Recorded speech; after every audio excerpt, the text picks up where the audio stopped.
Welcome to study revolution. आज 23 मे 2021 Sunday. आज कोणत्याही प्रकारचं आर्टिकल न्यूजपेपरमध्ये नसतं, परंतु विशेष करून सायन्स अँड टेक्नॉलॉजीचं एक वेगळं पेज असतं आणि ते खऱ्या अर्थानं आपल्या एक्झामच्या दृष्टीतून खूप महत्त्वाचं ठरतं. त्यामुळे विशेष करून आजच्या न्यूजपेपर आपण त्याच्यावरती फोकस करून डिस्कस करणार आहोत आणि इतरही कोणत्या छोट्या मोठ्या ज्या एक्झामच्या दृष्टीतून महत्त्वाच्या न्यूज आहेत त्या बघणार आहोत. तर सुरुवात करूया आजच्या न्यूजपेपर डिस्कशनसाठी. 23 मे 2021 संडे. So let start. बघू कोणती पहिली न्यूज आहे. आजची आपली पहिली न्यूज आहे जो इस्रायल पॅलेस्टाईन कॉन्फ्लिक्ट आत्ताच संपुष्टात आला इजिप्त या देशाच्या मदतीनं, इजिप्त या देशाच्या मध्यस्थीनं. त्याच्याविषयी आहे. त्याच्याविषयी आपण डिस्कस अगोदरच्या न्यूजमध्ये पण भरपूर केला आहे. आज आपण त्याचं जॉग्राफिकल लोकेशन डिटेलमध्ये बघूया आणि त्याच्यावर मी वेगळे व्हिडिओ पण बनवणार म्हटलं आहे तुम्हाला. ते लवकरच ज्यावेळेस मी अपलोड करीन त्यावेळेस तुम्हाला नोटिफिकेशन येईलच. आजच्या न्यूजमधून आपल्याला हे घ्यायचं आहे की मोठ्या प्रमाणात इथं जे स्पॉट आहेत तिथले जे भौगोलिक एरिया आहेत त्याची नावं मोठ्या प्रमाणात या न्यूजमध्ये आलेले आहेत. त्याचं आपण भौगोलिक क्षेत्र कोणतं आहे ते आपण बघणार आहोत. त्याच्यामध्ये मग जेरुसलेम आहे, पॅलेस्टाईन प्रोटेस्टर्स जे आहेत त्यांचा विषय आला आहे, अल हक्सा मॉस्क्यू जे मस्जिद आहे अल हक्सा त्याचा उल्लेख आहे, जेविश म्हणजे जू लोक यांचा उल्लेख आहे, वेस्ट बँक कुठं आहे याचं भौगोलिक लोकेशन. आता भौगोलिक लोकेशनच्या दृष्टीतून वेस्ट बँकचा एक उल्लेख आलेला आहे आणि जेरुसलेमचा उल्लेख आलेला आहे. त्याचबरोबर गाझा हे मोठ्या प्रमाणात न्यूजमध्ये वारंवार आहे. गाझा स्ट्रीप जिथं हमासचं कंट्रोल आहे, समजते. त्याचंसुद्धा आपल्याला भौगोलिक लोकेशन आज बघायचं आहे. तोपर्यंत मी एक ओव्हरव्ह्यू तुम्हाला देतो की कशा पद्धतीने यांच्यात कॉन्फ्लिक्ट सुरू आहे. पाठीमागच्या 11 दिवसांपासून यांच्यामध्ये कॉन्फ्लिक्ट सुरू होता इस्रायल गव्हर्नमेंट आणि पॅलेस्टाईनमध्ये, समजते.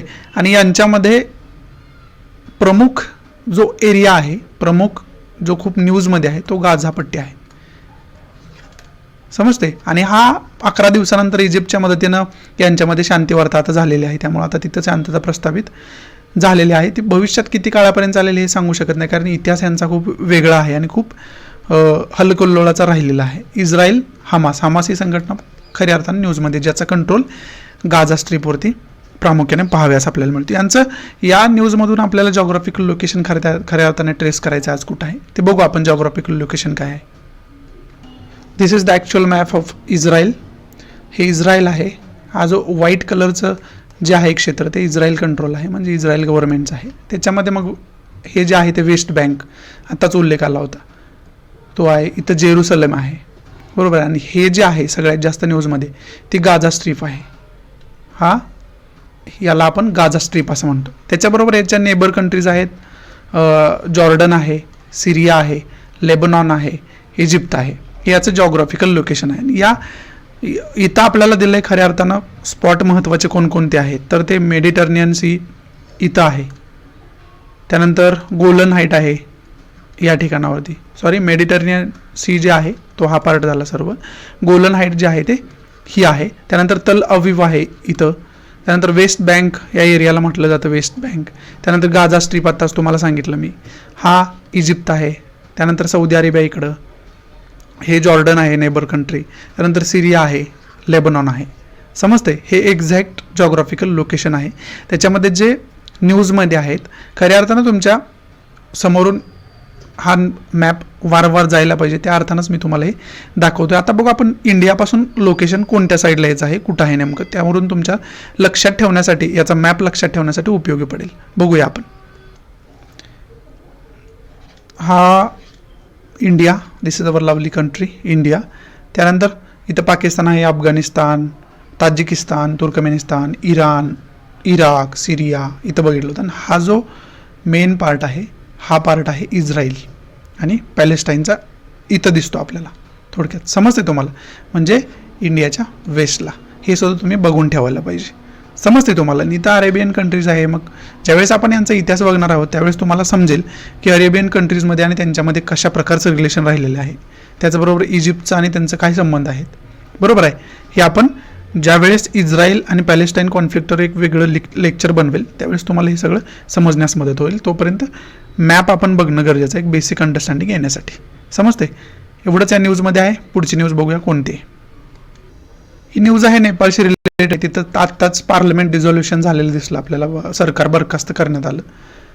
ठीक आहे, पी शर्मा ओली हे प्राईम मिनिस्टर त्यांचे, त्यामुळं जास्त न्यूजमध्ये आहेत. या न्यूजमधून एक तर आपल्याला 2 गोष्टी महत्त्वाच्या घ्यायच्या आहेत की इंटरनॅशनल रिलेशनच्या दृष्टीतून नेपाळ आणि इंडियाचं रिलेशन काय आहे. त्याचबरोबर हे झाल्यानंतर त्याचबरोबर दुसरी गोष्ट, आपल्या भारतीय राज्यघटनेमध्ये पार्लमेंट डिझॉल्युशनची प्रोसिजर कोणत्या प्रकारची आहे. सरकार बरखास्त किंवा अविश्वासाचा ठराव म्हणतात त्याला, हे तुम्ही नॉन कॉन्फिडन्शियल मूव्ह त्याला आपण म्हणतो, रिझॉल्युशन त्याला आपण म्हणतो, ते कशा प्रकारचं आहे. त्याचबरोबर हे अनकॉन्स्टिट्युशनल, सुप्रीम कोर्टात अपोजिशन पार्टीनं जायचं नेपाळमध्ये ठरवलं आहे की हे जे यांच्याद्वारे केलं गेलेलं आहे ते पार्लमेंट डिझॉल्युशनची प्रोसिजर जी आहे ती कुठंतरी अनकॉन्स्टिट्युशनल घटनात्मक नाही आहे असं अपोजिशन पार्टीचं महत्त्व आहे, त्याचं मत आहे. त्याचबरोबर ती लोकशाहीला धरून पण नाही आहे, अनडेमोक्रॅटिक आहे असं त्यांचं मत आहे. म्हणजे आपल्याला या न्यूजमधून जर एक्झामसाठी घ्यायचं म्हटलं तर इंटरनॅशनल रिलेशनच्या दृष्टीतून आपल्याला नेपाळ इंडियाचे रिलेशन काय आहेत ते महत्त्वाचं आहे. त्याचबरोबर आपल्याला इथं डेमोक्रॅटिक आपली डेमोक्रॅटिक कंट्री म्हणजे डेमोक्रेसीविषयी तुम्हाला माहिती असायला पाहिजे, विशेष करून नोट्स बनवून ठेवायला पाहिजे, कारण प्रस्तावनेत डेमोक्रेसीचा उल्लेख आहे. बरोबर. आणि त्याचबरोबर पार्लमेंट डिझॉल्युशनची प्रोसिजर काय आहे आपली ते पण तुम्ही बघून ठेवायला पाहिजे. कोणत्या परिस्थितीमध्ये सरकार बरखास्त होऊ शकतं याचं सुद्धा आपल्याला थोडक्यात नॉलेज असायला पाहिजे. समजते, पॉलिटिक्सच्या दृष्टीतून ही न्यूज महत्त्वाची असलेली आपल्याला पाहाव्यास मिळते. पुढची न्यूज बघू. पुढची न्यूज जी आहे ती म्यानमारशी रिलेटेड आहे. तिथं सुकी यांचं सरकार आहे, मिस सुकी, आंग सान सुकी ज्यांना म्हटलं जातं, त्यांचं NLD पार्टी त्यांची आहे, त्याचं सरकार आहे. परंतु त्यावेळेस जे इलेक्शन झालं होतं ते इलेक्शन फ्रॉड आहे, ते इलेक्शनामध्ये भरपूर भ्रष्टाचार झाला आहे असं मत मांडण्यात आलं आहे. त्यामुळं आता म्यानमार गव्हर्नमेंट ही न्यूजमध्ये आहे. बरोबर आहे. त्याचबरोबर आता इलेक्शन कमिशनचा उल्लेख इथं आला आहे, त्यामुळं आपल्याला आपलं इलेक्शन कमिशन कोणत्या आर्टिकलच्या अंतर्गत येतं हे आपण बघून ठेवायला पाहिजे. समजते. त्यामुळं ही न्यूज आपल्याला त्यांच्या देशामध्ये काय चाललं आहे वगैरे आपल्याला ते इम्पॉर्टंट नाही, आपल्याला बिटवीन द लाईन कळायला पाहिजे की इलेक्शन कमिशन आता न्यूजमध्ये आहे म्हणजे भारताचं इलेक्शन कमिशन जे आहे ते कोणत्या कॉन्स्टिट्यूशनच्या कोणत्या आर्टिकलच्या अंडर येतं, कोणत्या पार्टमध्ये येतं हे आपण बघून ठेवायला पाहिजे. समजते. त्यानंतर कॉन्स्टिट्युशनल बॉडी आहे, स्टॅच्युटरी बॉडी आहे, कोणत्या प्रकारची इलेक्शन कमिशन ही बॉडी आहे हे आपण बघायला पाहिजे. इलेक्शन कमिशनवरती जर लक्ष्मीकांत तुम्ही बघितलं तर त्याच्यावरती एक वेगळा टॉपिक आहे, त्यामुळे तो टॉपिक तुम्ही चांगल्या पद्धतीनं करून ठेवायला पाहिजे. समजते तुम्हाला. जर तुम्ही न्यूजमध्ये येणारी प्रत्येक गोष्ट त्यावेळेस करून ठेवली तर तुम्हालाही कळणार नाही कशा पद्धतीने तुमचे सब्जेक्ट पूर्ण झालेले आहेत. एक वेळ अशी ऐकली तुम्ही ज्या वेळेस आता इलेक्शन कमिशन आत्ता बघून ठेवलं, पुढच्या वेळेस ज्या वेळेस इलेक्शन कमिशनवरती न्यूज येईल त्यावेळेस तुमचं हे परफेक्ट असेल. बरोबर आहे. त्यामुळे फक्त न्यूज बघून फक्त तुम्हाला रिव्हिजन टाकायचे. समजते. त्यामुळं त्या न्यूजच्या वेळेस ते बघून ठेवायला पाहिजे असं माझं मत आहे. पुढची न्यूज बघू कोणती महत्त्वाची. पुढची न्यूज चायनाशी रिलेटेड आहे. फादर ऑफ हायब्रिड राईस ज्यांना म्हटलं जातं ते म्हणजे युआंग लॉंगपिंग यांचं तुर्तास निधन झालेलं आहे आत्ताच, त्यामुळं ही न्यूज जास्त आहे. त्यांना फादर ऑफ हायब्रिड राईस असं म्हटलं जातं. बरोबर आहे. यानुसार हे व्यक्तिमत्व एक तुम्हाला लक्षात ठेवावं लागणार आपल्याला सर्वांना, युआंग लॉंगपिंग, आणि यांना वर्ल्ड फूड प्राईजसुद्धा मिळालं आहे. त्याचबरोबर राईस जास्त उत्पादन, राईसचं जगामध्ये सगळ्यात जास्त उत्पादन करणारी कंट्री कोणती आहे हे सुद्धा तुम्ही बघून ठेवायला पाहिजे. एक्सपोर्टर जगातला कोण आहे राईसचा हे सुद्धा तुम्ही बघून ठेवायला पाहिजे. त्याच्यामध्ये 1, 2, 3 नंबर कंट्री कोणकोणत्या आहेत, भारताचं त्याच्यामधलं स्थान काय आहे राईस प्रोडक्शनचं, भारत मग इम्पोर्ट करतो का एक्सपोर्ट करतो हे सुद्धा आपण बघून ठेवायला पाहिजे. समजते. त्यामुळं आपल्या दृष्टीतून ही न्यूज ह्यासाठी उपयोगाची. आणि त्याचबरोबर व्यक्तिविशेष म्हणून युआंग लॉंगपिंग हे फादर ऑफ हायब्रिड राईसचे म्हणजे हायब्रिड राईसचे जनक यांना म्हटलं जातं. समजते. आणि त्यांना कोणता प्राईज मिळाला आहे, वर्ल्ड प्राईज कोणतं मिळालं आहे तर वर्ल्ड फूड प्राईज त्यांना दिलं गेलं होतं. समजते. त्यामुळं आपल्याला या 2 गोष्टींनी खऱ्या अर्थानं ही न्यूज आपल्याला इम्पॉर्टंट ठरते. पुढची न्यूज बघू. पुढची न्यूज आहे वॅक्सिनशी रिलेटेड आहे. त्याच्यामध्ये सिरम इन्स्टिट्यूटचा जास्त करून उल्लेख आहे, त्यामुळे सिरम इन्स्टिट्यूट काय आहे हे बघून ठेवायला पाहिजे. त्याचबरोबर या सिरम इन्स्टिट्यूटने दिलेल्या डाटामध्ये हे सांगितलं आहे की भारत वॅक्सिन सप्लाय करण्यात कुठंतरी पुअर प्लॅनिंग करताना दिसतोय, म्हणजे प्लॅनिंग त्यांचं सक्सेसफुल असणार असं नाही आहे. ही सिरम इन्स्टिट्यूट जे आहे पुणे बेस्ड आहे, हे तुम्ही बघून ठेवायला पाहिजे. त्याची स्थापना कोणत्या धर्तीवर झाली होती, ती गव्हर्नमेंटल आहे, नॉन गव्हर्नमेंटल आहे, कोणत्या प्रकारचं इन्स्टिट्यूट आहे हे आपण बघून ठेवायला पाहिजे. त्याचबरोबर ही आकडेवारी त्यांनी दिली जी की आपल्या दृष्टीतून एवढी काय महत्त्वाची नाही, कारण करंटमध्ये अशी आकडेवारी चालतच राहणार आहे आता जोपर्यंत कोरोना पॅन्डेमिक आहे तोपर्यंत. पण ज्या बेसिक गोष्टी आहेत त्या तुम्हाला माहिती पाहिजे. त्याचबरोबर महत्त्वाचं म्हणजे कोवॅक्सचा उल्लेख आहे, त्यामुळे कोवॅक्स प्रोग्राम आपण काय बघून ठेवायला पाहिजे. तो आपण बघूया कोवॅक्स प्रोग्राम काय आहे. तो कोवॅक्स प्रोग्राम जो आहे, ज्या लो इन्कम कंट्रीज आहेत किंवा ज्या डेव्हलपिंग कंट्रीज आहेत खऱ्या अर्थानं, ज्या वॅक्सिन बनवू शकत नाहीत किंवा इम्पोर्ट करू शकत नाहीत किंवा तशा प्रकारचं अफोर्डेशन घेऊ शकत नाहीत, तशा कंट्रींना वॅक्सिन पुरवण्यासाठी खरं तर कोवॅक्सची स्थापना केली असं म्हटलं जाईल किंवा कोवॅक्स हा प्रोग्राम सुरू केला असं म्हटलं तरी काय वावगं ठरणार नाही. समजते, म्हणजे कोवॅक्स तुम्हाला ज्यावेळेस येईल तुमच्यासमोर त्यावेळेस तुम्हाला एवढी तरी बेसिक त्याची इन्फॉर्मेशन असायला पाहिजे की कोवॅक्स आहे ते वॅक्सिनशी रिलेटेड आहे, ठीक आहे, परंतु त्याचा उद्देश हा आहे की लो इन्कम कंट्रीज जे आहे किंवा गरीब देश जे आहेत त्यांना ते पुरवण्यासाठी त्याची स्थापना केलेली आहे. त्याच्यामध्ये वर्ल्ड हेल्थ ऑर्गनायझेशनचा मोठा वाटा आहे असं आपल्याला पाहाव्यास मिळतं. त्याचबरोबर युरोपियन कमिशन आहे, समजते. त्यानंतर and the government of France as a response to कोविड-19 पॅन्डेमिक. कोविड-19 पॅन्डेमिकमध्येच याची स्थापना केली गेली आहे. COVAX coordinates international resources to enable low to middle income countries equitable access to कोविड-19 टेस्ट. समजते तुम्हाला, म्हणजे वॅक्सिनशी रिलेटेड किंवा कोविड-19शी रिलेटेड त्यांना जे काही सोर्सेस असतील, जे काही इक्विपमेंट असतील ते पुरवले जातात कशाच्या अंडर, तर कोवॅक्सच्या अंडर. समजते तुम्हाला. त्यामुळं कोवॅक्स हे तुम्हाला थोडक्यात याची माहिती असायला पाहिजे, जी की एवढी माहिती सफिशियंट आहे असं माझं मत आहे. समजते तुम्हाला. मग त्यात कोणत्या कंट्रीनं एक्सपोर्ट याच्या अंतर्गत केलं वगैरे वगैरे ते आपल्या दृष्टीतून एवढं काय महत्त्वाचं नाही, फक्त बेसिक नॉलेज याचं असणं गरजेचं आहे. पुढची न्यूज बघू. या न्यूजमध्ये सायंटिस्टने असं मत मांडलं आहे की काही वर्षानंतर भविष्यामध्ये कोविड-19 जे आहे ते कॉमन सर्दी खोकला जसा आपला असतो तसं लोकांना होईल, म्हणजे तो एवढा परिणामकारक राहणार नाही असं भविष्यात तो एवढा परिणामकारक राहणार नाही असं त्याने सांगितलं. आणि हे मत मांडत असताना त्याने सांगितले की हा जेव्हा आपल्याला होऊन जातो त्यावेळेस अँटीबॉडीज तयार होतात आणि आपली बॉडी तशा प्रकारच्या जंतूंना किंवा तशा प्रकारच्या रोगांना फाईट करण्यासाठी प्रिपेअर होते. त्यामुळं आपल्या बॉडीवर त्यानंतर कोविड-19 एका काळानंतर कोविड-19 एवढा काही परिणाम करणार नाही असं यांना इनडिरेक्टली या न्यूजमधून सांगायचं आहे.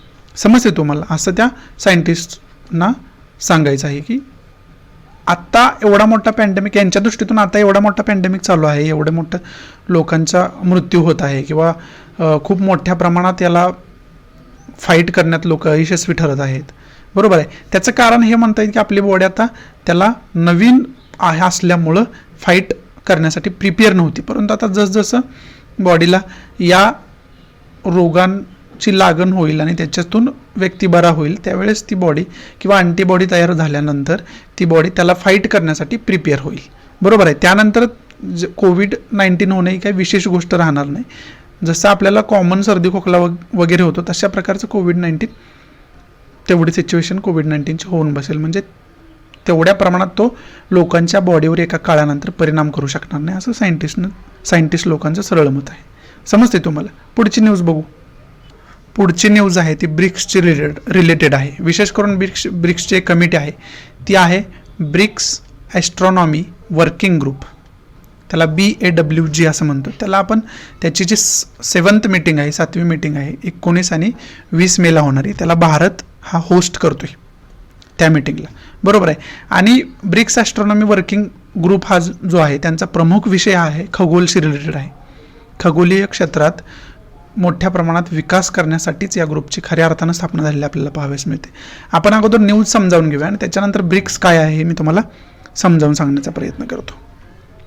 याच्यामध्ये या कमिटीचा खरं तर उद्देश काय असेल या ग्रुपचा, तर ट्रान्झिएंट ॲस्ट्रॉनॉमिकल जे फेनॉमेना आहे त्यांचा अभ्यास करणे, त्याचबरोबर बिग डेटा, आर्टिफिशियल इंटेलिजन्सचा विकास करणे, आर्टिफिशियल इंटेलिजन्समध्ये कृत्रिम बुद्धिमत्ता, मशीन लर्निंग ॲप्लिकेशन्स, याचा अभ्यास करणे, त्याच्यामध्ये मोठ्या प्रमाणात डेव्हलपमेंट करण्याचा प्रयत्न करते. आणि रिसर्च इन ॲस्ट्रॉनॉमी जो आहे, खगोलीय क्षेत्रात रिसर्च करण्याचा, संशोधन करण्याचा खरं तर या ग्रुपचा उद्देश आहे. ते आपल्या नावातूनच कळतं. त्यानंतर they agreed to develop a flashing project in this area, म्हणजे चांगल्या पद्धतीनं या क्षेत्रामध्ये काम करण्यासाठी ते सज्ज झालेले आहेत असं त्यांनी सांगितलं. त्यानंतर टेलिस्कोप ऑब्झर्वेटरी आहे, ज्या दुर्बिणीतून आपण अवकाश, ज्या हाय रिझॉल्युशनच्या हाय पॉवरच्या दुर्बिणी असतात त्याच्यातून खगोलीय क्षेत्राचं आपण निरीक्षण करत असतो, त्याच्यामध्ये सुद्धा मोठ्या प्रमाणात विकास करण्याचं यांनी आता ठरवलं आहे असं आपल्याला एकंदरीत पाहाव्यास मिळतं. समजतं एवढंच या न्यूजमध्ये आहे. याच्या दृष्टीतून मग आपल्याला अवकाश क्षेत्राशी रिलेटेड जे भूगोलामध्ये आहे त्याचा अभ्यास आपल्याला करणं गरजेचं आहे. आता आपण बघूया ब्रिक्स काय आहे ते, त्याची थोडक्यात माहिती बघू आपण विकिपीडियाच्या माध्यमातून. ब्रिक्स हा खऱ्या अर्थानं 5 देशांचा ग्रुप आहे. त्याच्यामध्ये आहे ब्राझील, बी म्हणजे ब्राझील, आर म्हणजे रशिया, आय म्हणजे इंडिया, सी म्हणजे चायना आणि एस म्हणजे साऊथ आफ्रिका. अशा 5 देशांचा हा ग्रुप आहे. बरोबर आहे. मग बघू आपण त्याची इन्फॉर्मेशन आहे. त्याचं ॲब्रिव्हिएशन म्हणजे शॉर्ट नेम आहे ब्रिक्स. नेफ, त्यानंतर पुढं फॉर्मेशन आहे सप्टेंबर 2006 याची स्थापना झाली आहे. बरोबर आहे. अशा प्रकारचं एवढी माहिती आपल्यामध्ये आहे. पण इथं प्रत्येक कंट्रीचे जे प्रेसिडेंट आहे त्यांचा फोटो दिला आहे. ह्या सर्वांची मिळून, या सर्व देशांनी मिळून ब्रिक्स ही ऑर्गनायझेशन स्थापन केलेलं आपल्याला पाहाव्यास मिळते. त्यावेळेस त्याचबरोबर याचं काय, अगोदर ब्रिक होती, त्यानंतर ब्रिक्स झाली, म्हणजे साऊथ आफ्रिका त्यानंतर ॲड झालेला देश आहे. जर नंतर ॲड झालेला देश कोणता म्हटलं तर तो आहे साऊथ आफ्रिका.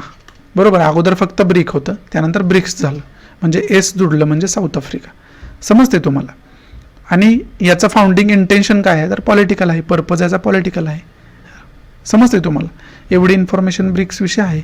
आणि हा जगाचा मॅप आहे, तिथं ब्रिक्सनं व्यापलेले देश तुम्हाला दिलेले आहे, member countries and non member countries. समजते तुम्हाला. पुढची न्यूज बघू आपण कोणती महत्त्वाची आहे ती. पुढची न्यूज आहे ती ॲग्रिकल्चरशी रिलेटेड आहे. एका कीटक जो रोग आहे त्याच्याविषयी भाष्य या न्यूजमध्ये केलेलं पाहाव्यास मिळते. तो आहे व्हाईट फ्लाईज नावाचा एक रोग आहे, जो वनस्पतीच्या, विशेष करून नारळाची इथं पानं दिलेत त्याच्यावरती अशा प्रकारचा थर येतो किड्यांचा, आणि ते खूप घातक आहे वनस्पतीसाठी. त्याचा याच्यामध्ये उल्लेख आलेला आपल्याला पाहाव्यास मिळतो. आपण मग जे हायलाईट पॉईंट केले त्याच्या अर्थाने हे समजावून घेण्याचा प्रयत्न करूया.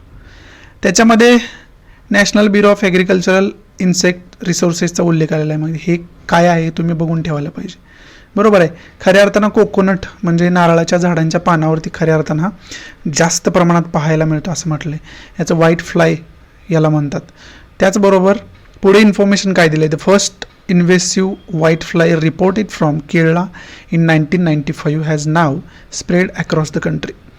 1995 पहिल्यांदा हा केरळमध्ये आढळला होता, परंतु आत्ता तो पूर्ण देशामध्ये आढळतो असं म्हटलं आहे त्यांना.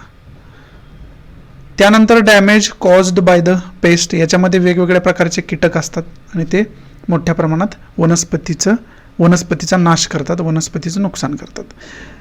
त्यानंतर त्याचा पॅटर्न सांगितला. Extensive studies were carried out from 2015 to 2020 across the country. 2015 ते 2020 पूर्ण देशामध्ये याच्यावरती अभ्यास केला गेला, पूर्ण देशातली आकडेवारी घेऊन, पूर्ण देशामध्ये रिसर्च करून, वेगवेगळ्या प्रकारच्या वनस्पतींचा अभ्यास करून. त्यानंतर पुढं extracted genomic DNA from individual adult white flies and explained in detail about 8 invasive species found in India. 8 प्रकारच्या असल्या स्पेसीज भारतामध्ये सापडलेल्या आहेत. 8 प्रकारच्या असल्या त्याच्यामध्ये प्रकार सापडलेले आहेत. पुढं सांगितले most of this species are native to a Caribbean island or central America or both. अशा जास्तीत जास्त याच्यातल्या मोस्ट ऑफ द स्पेसीज ज्या आहेत त्या कॅरेबियन कंट्रीज किंवा सेंट्रल अमेरिकेमधून किंवा दोन्हीकडून आलेल्या असाव्यात असं वैज्ञानिकांचं मत आहे. त्याचबरोबर most probably a nymph or baby insect may have come along with imported plants. मग त्यांचा असा अंदाज आहे की ज्या प्रदेशातून आपण वनस्पती मागवून घेतो किंवा इम्पोर्ट करतो, आयात करतो, त्या वनस्पतींवरती अशा प्रकारचा रोग आला असेल आणि मग त्याचा भारतामध्ये मोठ्या प्रमाणात शिरकाव झाला असेल वनस्पतीवरती, समजते. किंवा मग टुरिस्टच्या स्वरूपात टुरिस्टच्या वनस्पती वगैरे आणतात भेट देण्यासाठी वगैरे, किंवा कोणत्याही कारणानं त्यामध्ये सुद्धा तो येऊ शकतो असं त्यांचं मत आहे. ICFR institute of wood science and टेक्नॉलॉजीचा पण उल्लेखित आला आहे, त्यामुळे ती पण काय आहे ते तुम्ही बघून ठेवायला पाहिजे, बरोबर आहे. त्यानंतर पुढे सायंटिफिक नाव सांगून उल्लेख केला, Aleurodicus dispersus is now distributed throughout India except Jammu and Kashmir. त्यातला जो एक प्रकार आहे अलेरोडिकस डिस्पर्सस, हा जो आहे तो जम्मू काश्मीर सोडला तरी सर्वत्र भारतात हा पसरलेला आपल्याला पाहाव्यास मिळतो, समजते. त्यानंतर invasive white flies was increasing due to their polyphagous nature. म्हणजे पॉलिफेगस नेचर म्हणजे काय, तर जास्तीत जास्त प्रजनन शक्ती असणार, म्हणजे जास्तीत जास्त ते त्यांच्या अपत्यांना जन्मायला घालतात, त्याला पॉलिफेगस असं म्हटलं जातं. त्यामुळे ते मोठ्या प्रमाणात वाढताना आपल्याला दिसतंय, समजतंय तुम्हाला. त्यानंतर पुढे सांगितलं Aleurodicus dispersus and Aleurodicus rugioperculatus have been reported on over 320 and 40 plant species respectively. म्हणजे हे जे अलेरोडिकस डिस्पर्सस आहे किंवा अलेरोडिकस रिजो पर्क्युलेटस आहे, हा 320 ते 40 अलेरोडिकस डिस्पर्सस जो आहे तो 320 प्रकारच्या वनस्पतीवर आढळतो आणि अलेरोडिकस रिजो पर्क्युलेटस आहे तो 40 प्रकारच्या वनस्पतीवर आढळतो असं वैज्ञानिकांचं मत आहे. त्याच महत्त्वाच्या ज्या आपल्या वनस्पती आहेत, ज्या आपल्याला कमर्शियल बेसिसवर लोक त्याचं उत्पादन करतात, त्या प्रकारच्या त्यामधल्या कोणत्या वनस्पतीवर हा रोग आढळतो हे सांगितले. त्यामध्ये कोकोनट आहे, नारळ आहे, बनानाज आहे, मँगो आहे, सॅफोटा आहे, गुआवा आहे, कॅश्यू आहे, ऑइल पाल्म आहे and ornamental plants. Ornamental plants म्हणजे घरामध्ये आपण सुशोभीकरणासाठी वगैरे जे झाडं कुंड्या ठेवतो त्याला ऑर्नामेंट प्लांट्स आपण म्हणू शकतो. किंवा त्यानंतर बॉटल पाल्म आहे, फेल्स बर्ड आहे, पॅराडाईज आहे, बटरफ्लाय पाल्म आहे अँड इम्पॉर्टंट मेडिसिन प्लांट्स. म्हणजे औषधी वनस्पती असतील तरीसुद्धा त्या वनस्पतीवर सुद्धा अशा प्रकारचा रोग आपल्याला झालेला पाहावेस मिळतो. हे वैज्ञानिकदृष्ट्या, विशेष करून ॲग्रिकल्चरदृष्ट्या हे न्यूज आपल्यासाठी महत्त्वाची, म्हणून मी तुम्हाला डिटेल लाईन टू लाईन सांगण्याचा प्रयत्न केला. एवढंच या न्यूजमध्ये महत्त्वाचं होतं. पुढची न्यूज बघू आपण कोणती आहे ती. या फोटोमध्ये फ्रंट पेजलाच होता. याच्यामध्ये वॅक्सिनेट म्हणजे 18पेक्षा जास्त वयाच्या किती % व्यक्ती वॅक्सिनेट झालेल्या आहेत त्या इथं दिलेलं आहे. प्रत्येक स्टेटची आकडेवारी दिलेली आहे. मग लडाखचे असेल, उत्तर प्रदेश असेल, बिहार असेल, असे प्रत्येक स्टेटचे पर्सेंटेज वाईज दिलेलं आहे. कोणत्या स्टेटमध्ये किती % वॅक्सिन झालं आहे 18 वर्षाच्या पुढच्या लोकांचा. आणि त्याच्यामध्ये मग ॲटलिस्ट 1 डोस सुद्धा असू शकतो किंवा बोथ असू शकतात, दोन्ही डोस झालेले आहेत असं पर्सेंटेज इथं दिलेलं आहे. पुढची न्यूज बघू.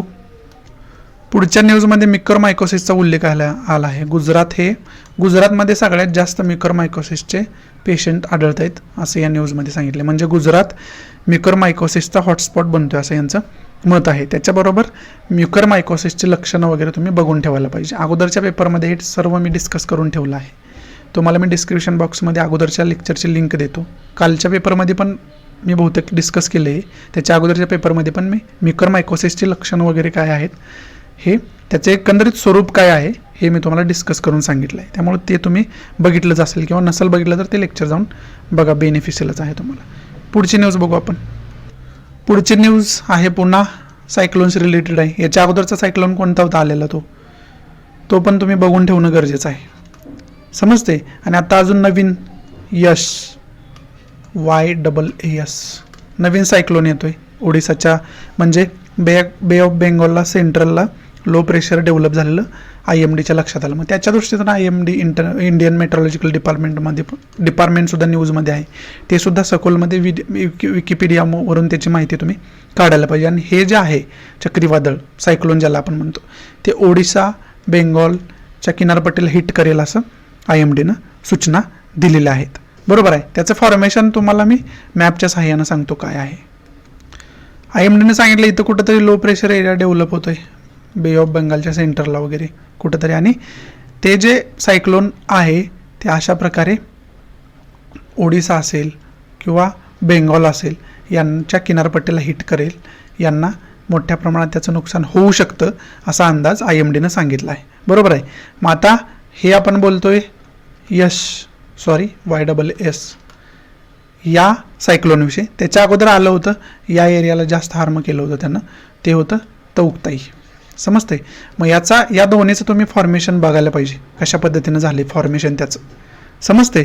त्याचबरोबर त्याच्या अगोदर निसर्ग होतं, अशा प्रकारची बरीच सायक्लोन आलेले आहेत, ते तुम्ही सर्व बघून ठेवायला पाहिजे. त्याचबरोबर जॉग्राफीमध्ये सायक्लोन टॉपिक जो आहे आपला तो सुद्धा आपण चांगल्या पद्धतीनं करून ठेवायला पाहिजे. समजते. एवढे पॉईंट आपण या न्यूजमधून घेऊ शकतो.